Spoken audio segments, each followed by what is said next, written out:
नंदी कैसे बने भगवान शिव के वाहन।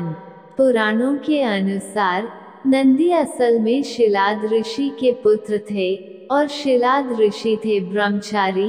दरअसल हुआ यूं कि ब्रह्मचारी व्रत का पालन करते करते शिलाद ऋषि के मन एक भय बैठ गया। भय था कि बिना संतान उनकी मृत्यु के बाद उनका वंश समाप्त हो जाएगा। इसलिए उन्होंने अपने वंश को आगे बढ़ाने के लिए एक बच्चा गोद लेने का मन बनाया। मन तो ऋषि शिलाद ने बना लिया, लेकिन दुविधा यह थी कि ऋषि ऐसे बालक को गोद लेना चाहते थे जिस पर भगवान शिव की असीम कृपा हो। अब ऐसा बालक ढूंढने से भी मिलना मुश्किल था, तो ऋषि भगवान की घोर तपस्या में लीन हो गए। लंबे समय तक तप करने के बाद भी उन्हें इसका कोई भी फल प्राप्त नहीं हुआ। ऐसे में ऋषि शिलाद ने अपनी तपस्या को और भी कठोर कर दिया। काफी समय के कठोर तप के बाद आखिर भगवान शिव प्रसन्न हुए और उन्होंने ऋषि शिलाद को दर्शन दिए। भगवान शिव ने शिलाद ऋषि से कहा, मांगो, क्या वर मांगना चाहते हो। ऋषि शिलाद ने अपनी कामना भगवान शिव से जाहिर की। भगवान शिव ने शिलाद को पुत्र का आशीर्वाद दिया और वहां से चले गए।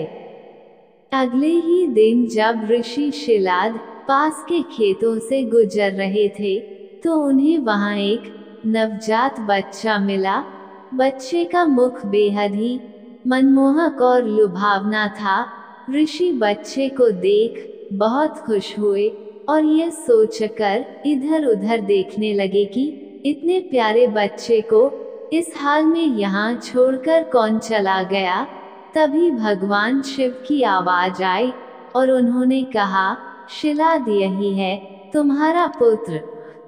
अब तो ऋषि शिलाद की प्रसन्नता का कोई ठिकाना ही नहीं था।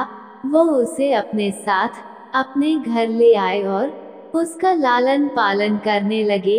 देखते देखते नंदी बड़ा हो गया। एक दिन ऋषि शिलाद के घर दो सन्यासी आए। ऋषि शिलाद की आज्ञा से नंदी ने दोनों सन्यासियों का खूब आदर सत्कार किया, उन्हें भोजन कराया। ऋषि शिलाद के घर मिले इस सेवा भाव से दोनों सन्यासी अत्यधिक प्रसन्न हुए।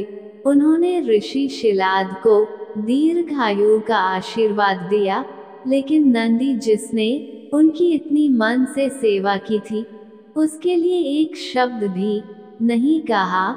सन्यासियों द्वारा ऐसा किए जाने पर ऋषि शिलाद को आश्चर्य हुआ। अपनी जिज्ञासा को शांत करने के लिए शिलाद ने सन्यासियों से ऐसा करने के पीछे की वजह पूछी।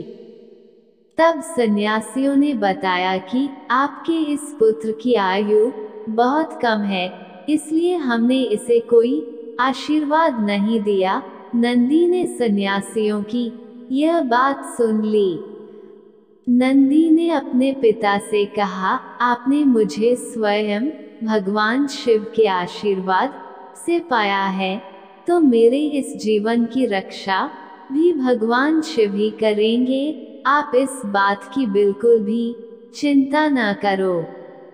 इतना कहते हुए नंदी भगवान शिव की आराधना में लग जाता है। अपने पिता की तरह ही नंदी ने भी भगवान शिव को प्रसन्न करने के लिए कठोर तप किया।